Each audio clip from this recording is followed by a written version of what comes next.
So in Drake's lawsuit, he wants to know if Kendrick Lamar is the true father of his own kids. Let's get into it. Trap music history expert A.R. Shaw. A.R. Shaw. A.R. Shaw. A.R. Shaw. A.R. Shaw. A.R. Shaw, author of Trap History, Atlantic Culture, and the Global Impact of Trap Music.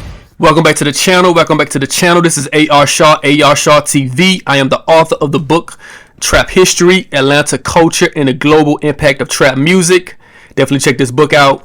Like, subscribe, leave a comment. Let's definitely have a dialogue on what we discussed today.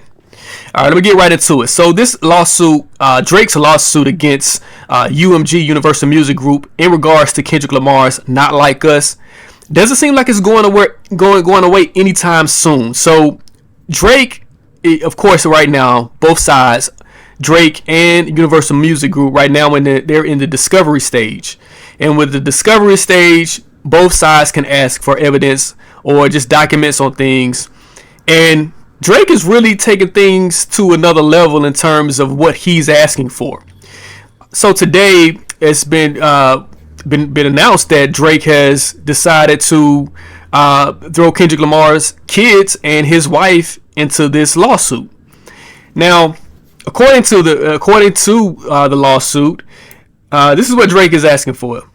Drake is asking for any documents that's related to violence against women and any other form of violence committed by Kendrick Lamar Duckworth. So, of course, during the Kendrick Lamar beef and battle, Drake made claims that Kendrick Lamar was abusive to his fiancée or wife. It goes on. That's not it. So, another item number 51. This is another item that Drake is requesting. He wants to see if Free's relationship, of course, Dave Free, which is Kendrick Lamar's business partner. He wants to know if Dave Free's relationship with Kendrick Lamar's children at the Family Matters stated that more explicitly, I heard that one of the little kids might be Dave Free. Don't make it Dave Freeze. And added, your GM is your BM secret baby daddy. So basically what Drake is, he wants to get information, I don't know, I guess a DNA test to see if Kendrick Lamar's kids are actually his or Dave Freeze. I don't know what to say. I think this is like the most insane moment, I think, in hip-hop history. And we've had some insane moments in hip-hop. I've never seen anything. I'll just give you some context. I've been covering hip-hop as a journalist for decades, right? And I've read on the history in terms of Pac and Biggie. Covered trials like the Snoop trial. I've covered YSL trial. I covered a lot of cases that's deal with the legality of hip hop, and I've never seen a case like this, particularly a rap battle that is ending in a lawsuit. I just don't understand it. And the people who are siding with Drake and the people who continue to be fans of Drake and they're defending this, I don't understand them either. Like, where are these people coming from? I think the issue is that people don't understand what hip hop is. And I think that right now, because hip hop is so big, it's so accessible, everybody feel like they can be either a part of it or they can use it in some form of fashion without actually respecting the culture of hip hop. And when you talk about culture is deeper than just music. It's deeper than dance. It's deeper than style. Within culture, you have rules. Each culture has rules and ways, things that they live by, things that they just won't do, right? And in hip hop culture, you don't go to the judge if you lose a hip hop battle, a rap battle. You just don't do it. It's never been done. From LL Cool J to Kool Moe D, Roxanne Shante, Jay-Z and Nas. There have been so many hip hop battles that never went to court. And there's no reason for it to go to court, because hip hop battles in its essence is basically almost a form of literature in terms of a debate. It's like a political debate, but on wax. Just imagine if politicians took each other to court for debating and for having a political debate. This is where we are right now with what Drake is doing. He's actually taking a hip hop battle and then putting it into the hands of a judge, which is insane to me. But at the same time, it proves Kendrick's point without Kendrick ever having to say another word. Kendrick's entire thesis in Not Like Us was that Drake was an outsider, not of the culture, not from the culture, who doesn't respect the culture. It should be allowed in the culture. That was basically the thesis of Not Like Us. And, you know, we can say it's hyperbole because a lot of times, you know, with rap battles, things can be, you know, exaggerated.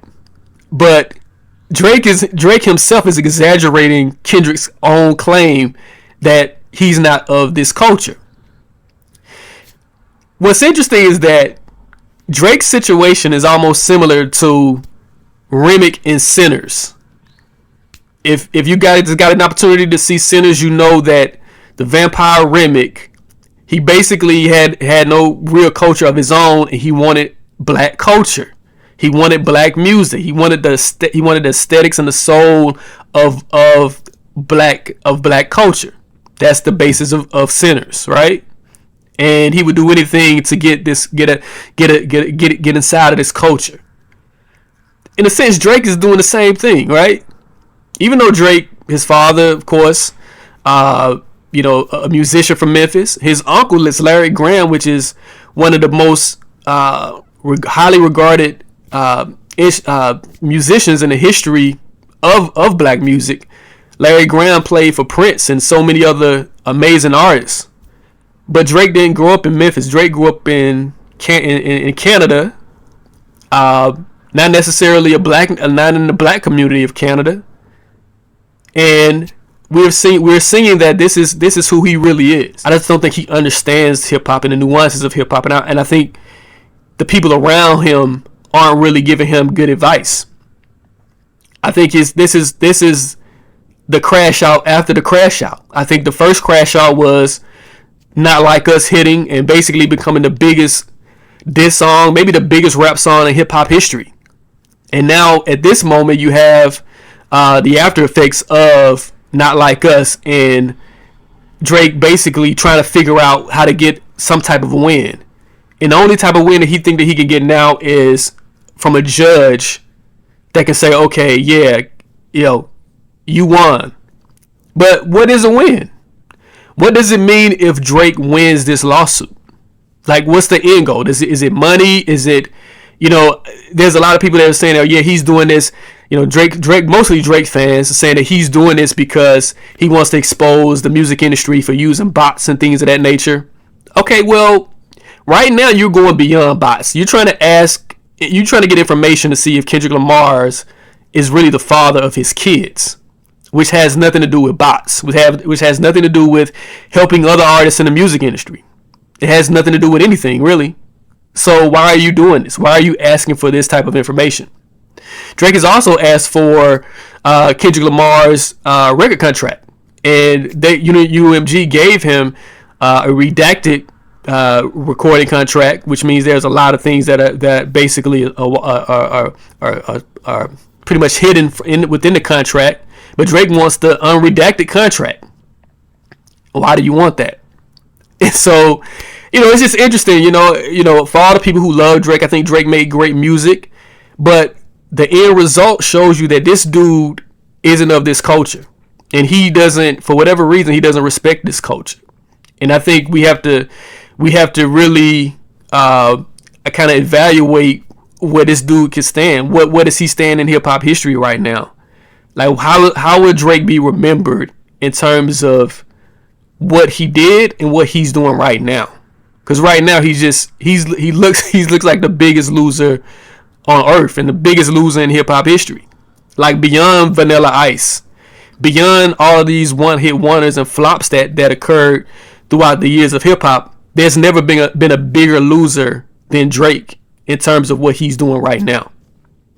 So that's what I have. Those are my thoughts. Again, I want you guys to share your thoughts in the comment Again, I am A.R. Shaw, the author of the book Trap History, Atlanta Culture, and the Global Impact of Trap Music. Definitely check that out.